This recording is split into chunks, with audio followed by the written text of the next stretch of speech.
अरे बाप रे, आज किधर से सूरज निकलवा हो? पश्चिम से हो? साचो? हाँ हो।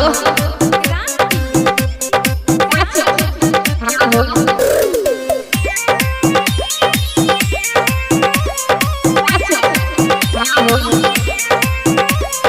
जैसे चिपक जालू पिया जी के करबा, ओइसे चिपक जा तू हमारा पजरबा।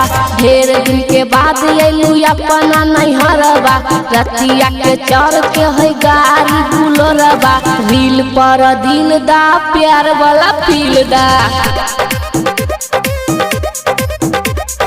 बनल बा मिजाज यार हौ वाला फील दा। जैसे चिपक जालू पिया जी के करबा, ओइसे चिपक जा तू हमारा पजरबा। ढेर दिन के बाद अइलू अपना नैहरबा, रतिया के चढ़ के है गाड़ी बुलरबा। रील पर दिल दा, प्यार वाला फील दा। बनल बा मिजाज यार हौ वाला फील दा।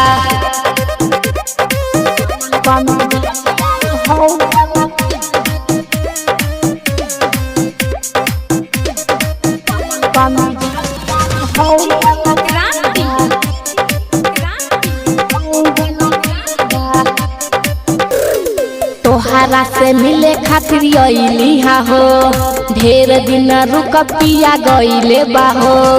का बतलाई रानी तोहरा के हम, सोच कली कब अहे हमर सनम। रील पर दिल दा, प्यार वाला फील दा। बनल बा मिजाज यार हौ वाला फील दा। जैसे चिपक जालू पिया जी के करबा, ओइसे चिपक जा तू हमारा पजरबा। ढेर दिन के बाद अइलू अपना नैहरबा, रतिया के चढ़ के है गाड़ी बुलरबा।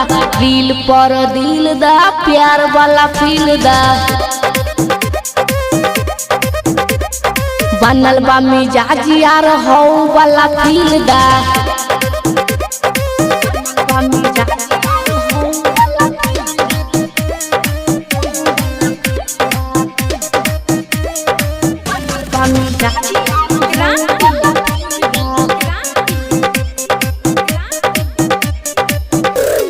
राइटर मनोज मजा लुटा तू हो, धोई के पलंगिया पे सुता तू हो।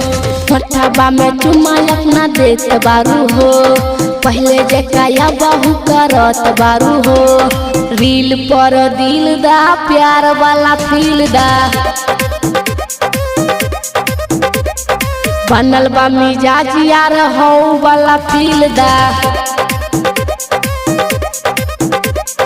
जैसे चिपक जालू पिया जी के करबा, ओइसे चिपक जा तू हमारा पजरबा।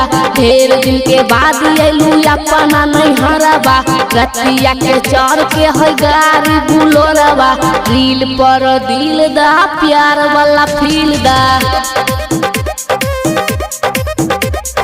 बनल बा मिजाज यार हौ वाला फील दा।